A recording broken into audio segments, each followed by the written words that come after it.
Kalettes are a fantastic new breed of vegetable on the market at the moment. They're a hybrid of kale and Brussels sprouts. They're actually grown just like Brussels sprouts, but they've got a beautiful, sweet, mild, nutty flavour. Here's a really great recipe idea for you using these Kalettes. These are honey soy roasted Kalettes. Now into a bowl, I'll add even amounts of honey for some sweetness, along with some dark soy, and I like a little chilli in this, so some fresh chilli, about a tablespoon of finely chopped red chilli.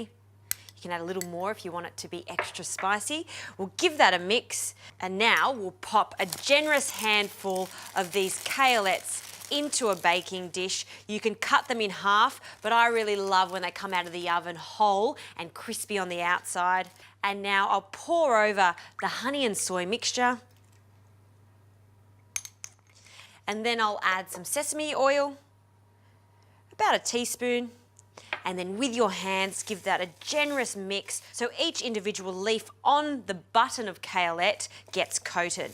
Now this goes into the oven, a hot oven, 200 degrees, for about 15 to 20 minutes.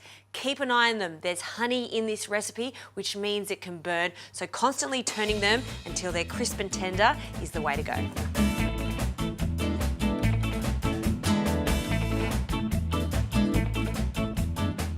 Look how good these look. They're sticky, salty from the soy, and to finish them off, I love the addition of some toasted sesame seeds, just lightly toasted and then sprinkled at the very last minute. That is a fantastic side. All these Kalettes are delicious as is.